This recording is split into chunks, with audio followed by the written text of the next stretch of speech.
Olá, amigos! Nós estamos no Observatório da Cultura do Brasil para mais um bate-papo da 16ª Primavera dos Museus, promovida pelo IBRAM, Instituto Brasileiro de Museus. O tema do evento deste ano é A Independência e Museus, outros 200, outras histórias. Eu sou Rodrigo Justi Duarte, jornalista. Estamos aqui com Gerard Ismail Rajá, pesquisador e produtor cultural, bacharel em Ciência Política e bacharelando em Relações Internacionais e atual presidente do CEPED, Sindicato dos Empresários e Produtores em Espetáculos e Diversões no estado do Paraná. Estamos também com o Manuel J. de Souza Neto, que, entre outras funções, é cientista político, produtor, idealizador do MUSIM, Museu Som Independente, Fonoteca da Música Paranaense, que existe há mais de 30 anos e conta com o maior acervo de música paranaense, com mais de 3 mil discos e CDs, além de 400 mil documentos.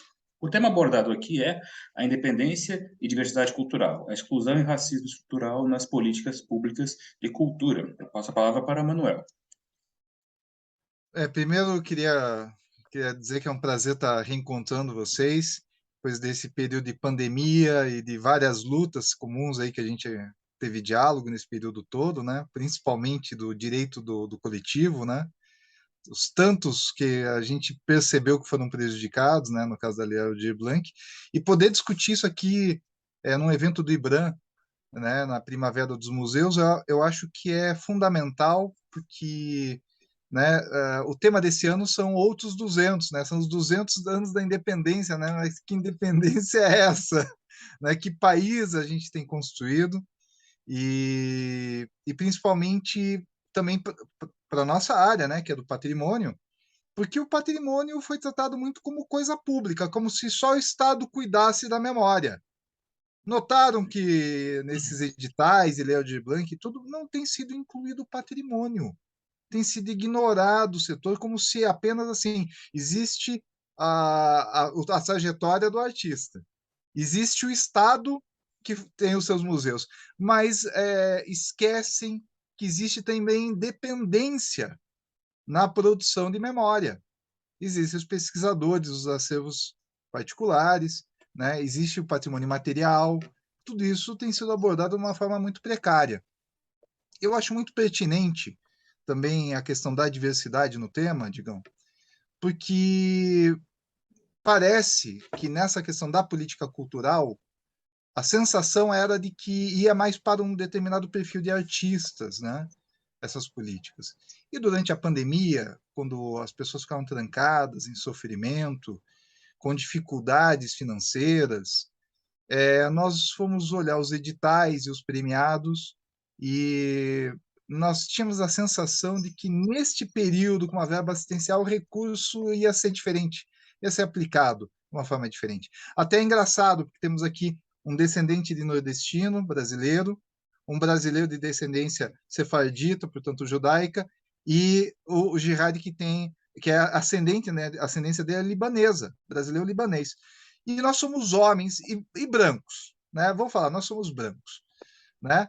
Mas nós estamos aqui falando não pelo negro, não pelo indígena, não, a gente não está tirando o local de fala de ninguém. Mas nós estamos aqui na condição de três diferentes que fazem parte dessa sociedade para denunciar que não chegou o recurso em quem precisava. As minorias, essa diversidade. Então, quando o Brasil proclamou a independência, e menos de um século depois a República, nós tivemos uma transição precária de construção de nacionalidade, de brasilidade, de cidadania. Não se fez o papel da transferência direta, por exemplo, das terras, né? Fizeram a proclamação ali também, fizeram, enfim, a abolição da escravatura, mas deixaram o povo na miséria, não deram as terras. E por aí vai.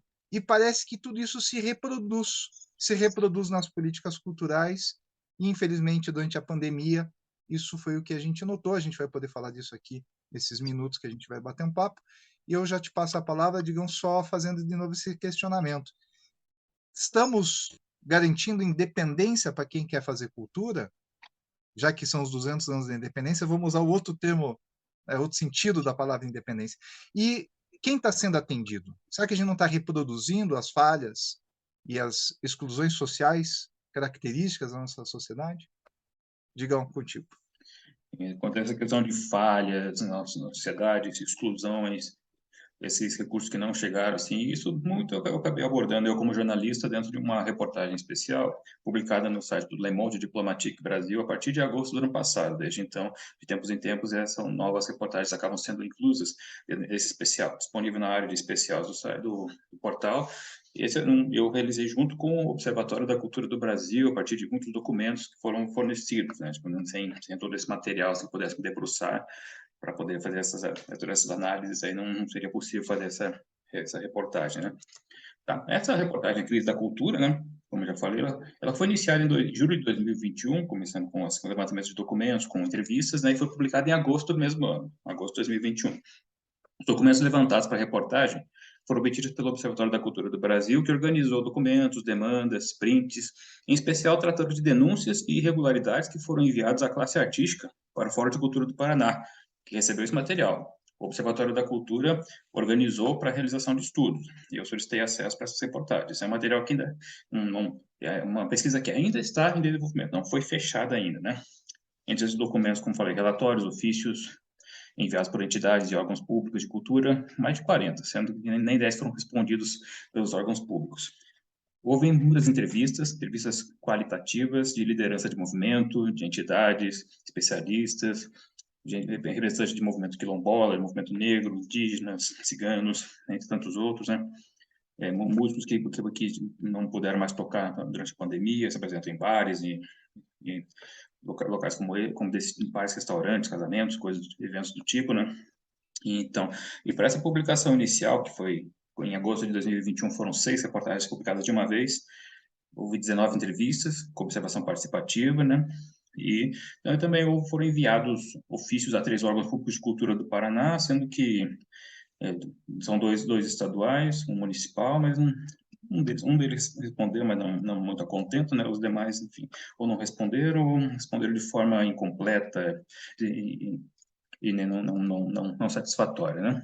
Desculpa, só uma pergunta. Você está falando da reportagem. Eles não responderam a reportagem também. Não. Antes de fazer a reportagem, eu já estou falando da parte antes da publicação da reportagem, que é as entrevistas que foram feitas, os documentos que foram levantados, e também, tipo, alguns órgãos públicos de cultura, assim, que eu enviei uma solicitação de perguntas, né, mas, tipo, apenas um respondeu, assim, que não foi muito a contento, né, não estava batendo dados com o que eu tinha, né, outros não responderam de forma muito precária, assim, sabe? Uhum.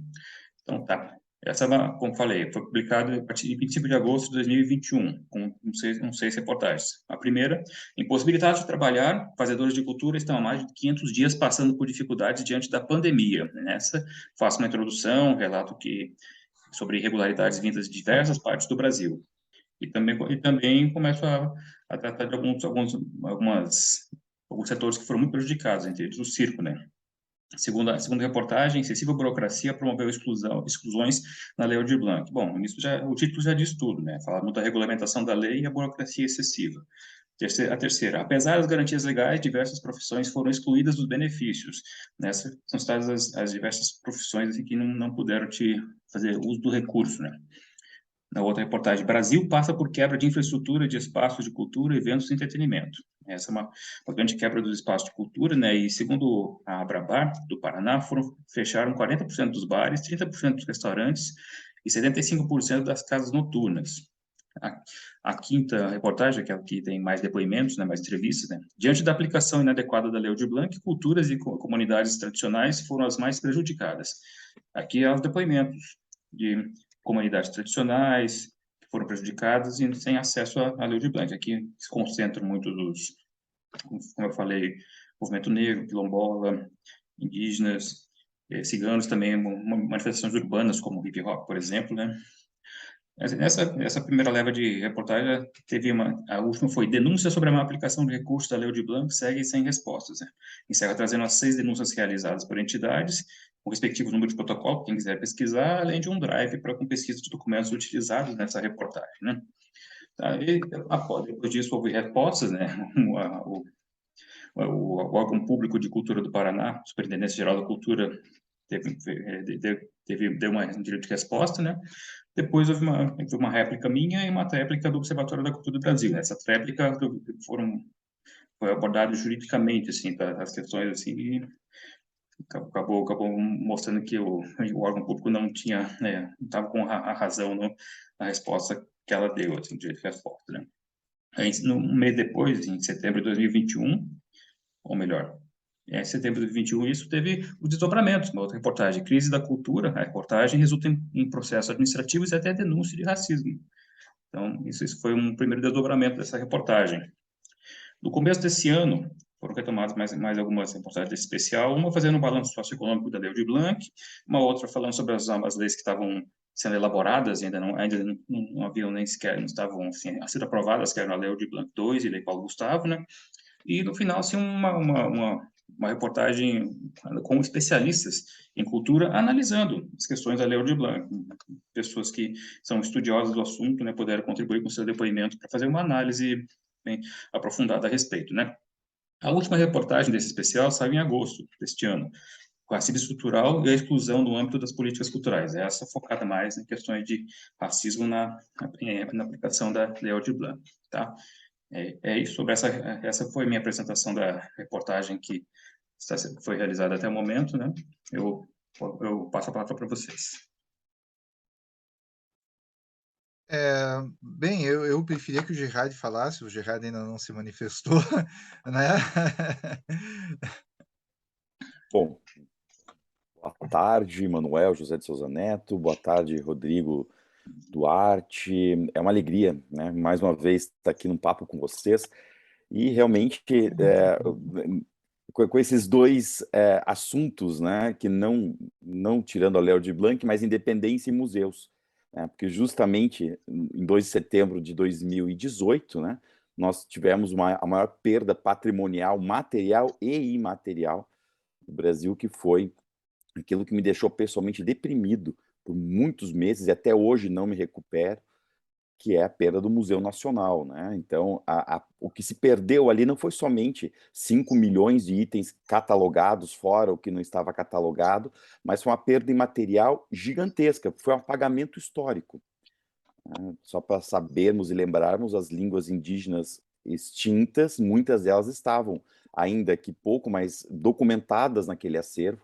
Toda a gravação em discos de cera do Mário de Andrade, modernista, dos cânticos indígenas do Xingu para cima, que nunca tinha sido copiado por uma questão preciosista dos detentores do poder, né, não estou aqui levando a crítica, mas do poder de porteiro, né, daqueles que detêm a porta, a chave da porta, e nunca deixarem copiar, simplesmente se perdeu, né, dando razão para aquela máxima hinduísta, indiana, de que o que não se compartilha se perde, e tudo foi perdido.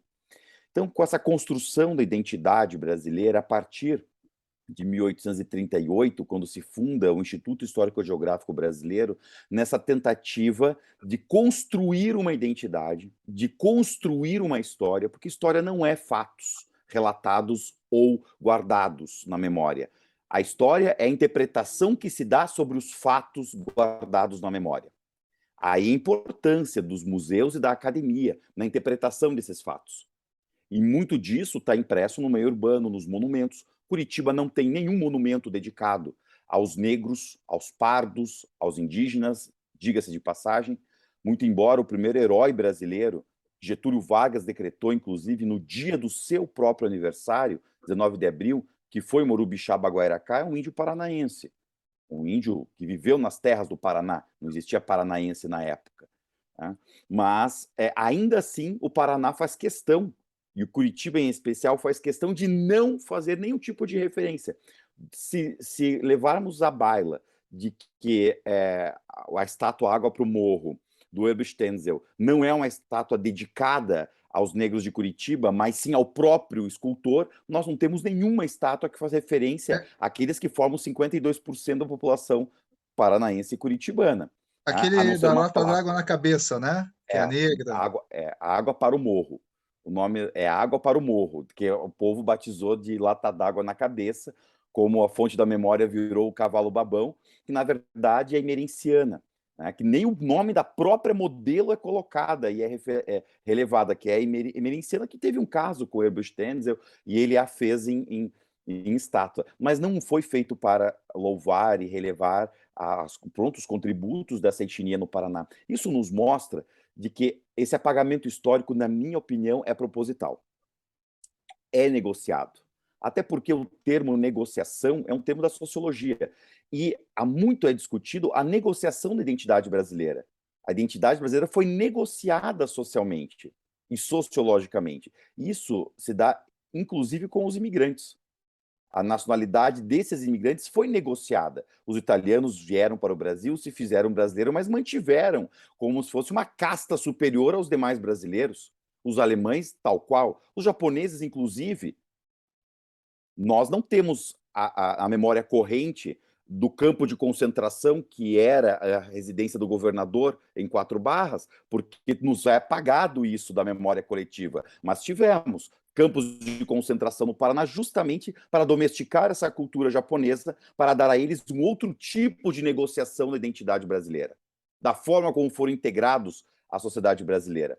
Por isso que, nesse momento em que se discute, e estamos aqui nessa mesa discutindo a questão da memória, museus, porque museu é a casa das musas, é a casa onde se guarda, onde moram as musas, onde mora a memória, né? E essa questão da identidade, da independência do Brasil é muito importante, porque no momento principal, aonde mais perdemos fazedores de cultura, onde mais perdemos aqueles que patrimonializam essa cultura. E aqui eu trago a reflexão, não é porque muito do patrimônio é imaterial que ele não pode ser documentado, ele pode ser salvaguardado de várias formas. Um tangolomango, ele nunca pode ser escrito, ele nunca pode ser ensinado numa sala de aula, é muito complicado, porque é algo que se passa de dentro de um espaço familiar, dentro do espaço social muito sui generis. Mas nós podemos salvaguardá-lo, gravando, registrando em partitura ou em texto, que não é a forma ideal, porém há uma forma de guardá-lo. E eu lhes digo tangolomango, porque aqui no Paraná apagou-se os tangolomangos da nossa cultura e nenhum deles foi salvaguardado ou registrado. A mesma coisa com as laudaças, que faz parte de um dos elementos que formam o fandango, aquela parte repetida, o estribilho, na verdade é uma dança separada, que é mais antiga, que pode ter origens ibéricas ou magrebinas, isso é uma outra questão. Mas aqui no Paraná teve características extremamente pontuais e próprias, chamadas de laudaças, com cedilha. Nenhuma laudaça foi registrada. Então nós perdemos tudo isso. Então, nesse momento crucial pós-alto da pandemia, levando aqui a consideração que a pandemia ainda não terminou, fundamentalmente seus efeitos não terminaram, quando mais nós perdemos pessoas que se dedicavam à cultura, porque as que não morreram de fome, as que não morreram de Covid, muitas delas, praticamente 62%, segundo algumas das pesquisas, deixaram o meio laboral da cultura. O Estado que investiu na formação dessas pessoas, investiu na produção dessas pessoas, agora não os tem mais à disposição. A Lei Aldir Blanc veio coroar o final, na minha opinião, veio coroar o final desse projeto de apagamento histórico de diversas etnias, de diversos grupos sociais, de diversas pessoas que se veem invisibilizadas e, na verdade, apenas descortinou aquilo que nós sempre denunciamos em nossos grupos ou em nossa militância, de que fica escancarado. O que me deixa um pouco pasmo nessa questão é que, mesmo depois de uma série de muito bem escritas matérias no Le Monde Diplomatique, pelas mãos do Digão, do Rodrigo Duarte, por mais denúncias que tenham sido feitas por vários dos movimentos que encabeça Manuel Neto, parece que não só o poder público, quanto os setores privados e também a classe cultural como um todo, parece que ficou a ver navios com cara de paisagem, congelaram a cara de paisagem. Nós continuamos com desmandes. Nós não temos uma pasta de cultura no Paraná. A superintendência é um grande remendo. Está, inclusive, hoje, no e-protocolo, nomeadamente na Secretaria da Fazenda, o projeto do governo do Estado para a extinção da autarquia Centro Cultural Teatro Guaíra. O Guaíra deixará de ser autarquia. O que vai deter esse governo? Que não precisa prestar contas para ninguém, que faz o que quer, que nem com 15 achados de irregularidade do Tribunal de Contas se prestam a resolver, que não tem um cuidado acurado com o dinheiro público, que se arroga de não ouvir a classe. Então, essas provocações que eu deixo aqui, na verdade, não são nada mais do que uma leitura de uma realidade que está escancarada. E que, o que, repito, nos deixa pasmo é saber que os órgãos de controle fazem o seu papel, porém, não conseguem concluir, que os movimentos sociais denunciam e muitas vezes são execrados por denunciar, que a classe artística pensa mais na janta para não ter que vender o almoço e esquece que nós somos parte de um grande sistema, seja estrutural da economia, seja da estrutura da própria identidade brasileira. E aqui quero terminar essa fala dizendo justamente isso. Se temos algo a comemorar nesses 200 anos da falta dos grilhões que nos forjava, como diz o hino da independência, é justamente porque algo nos uniu como povo.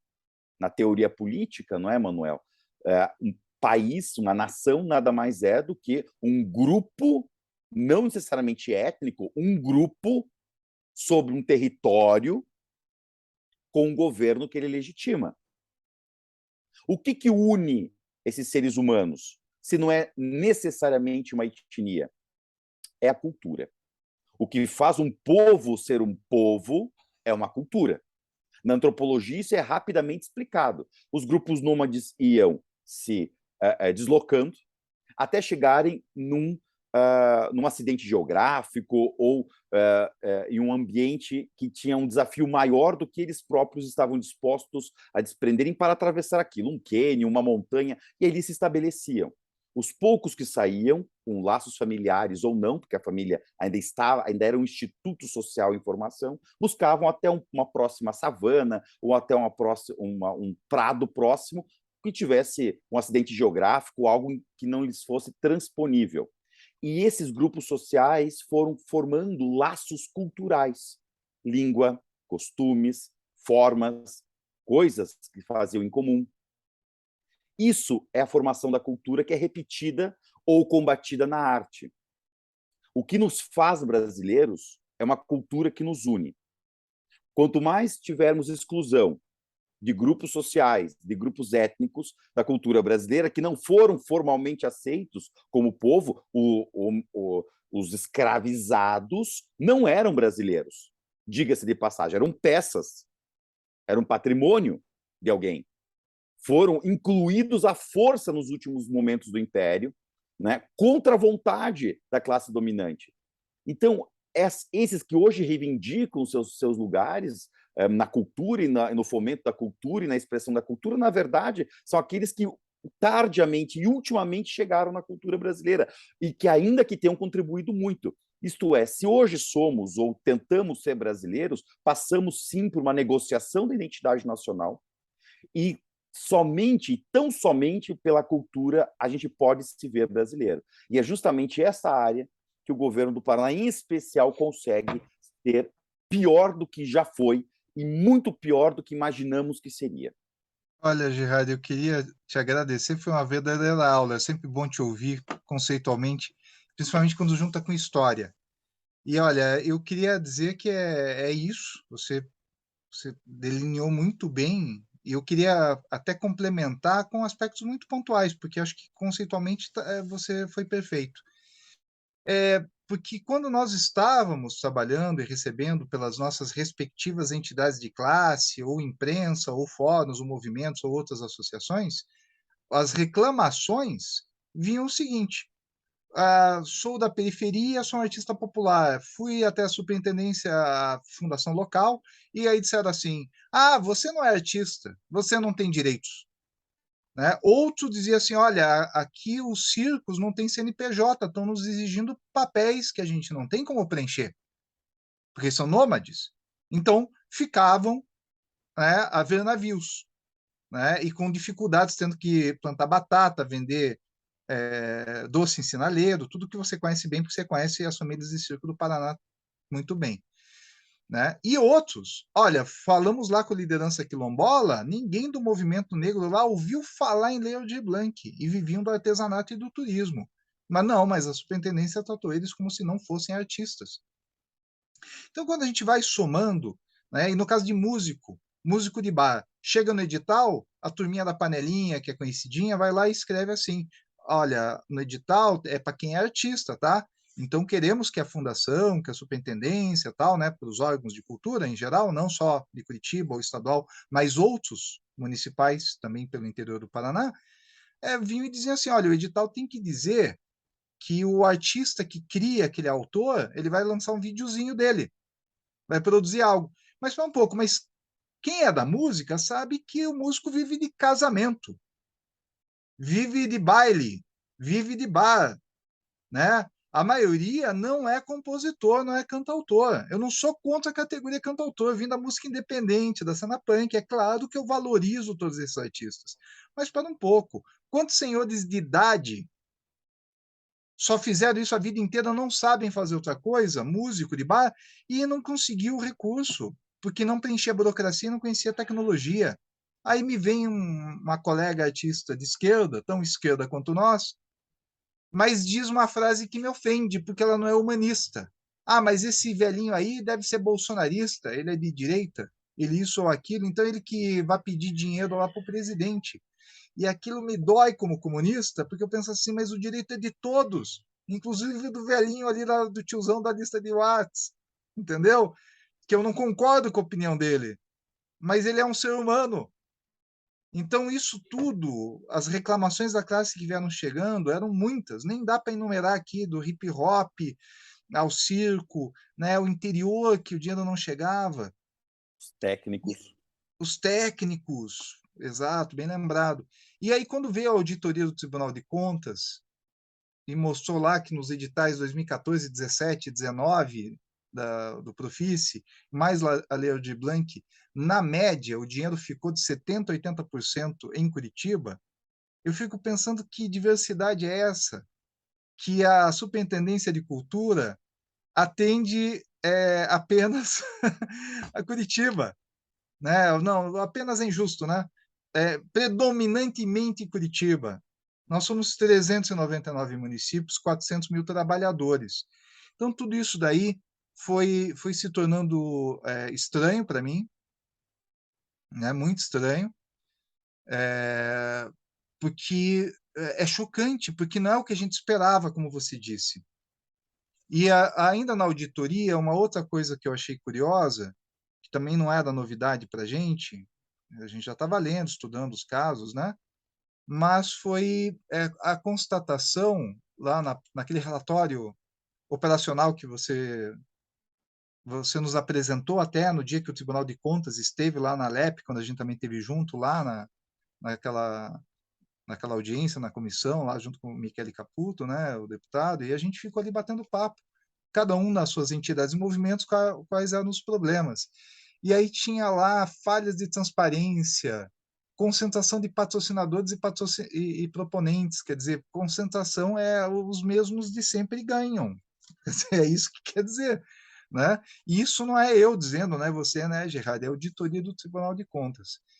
Então, eu não sei se você quer destacar algum dos achados, mas realmente o que a gente percebeu é que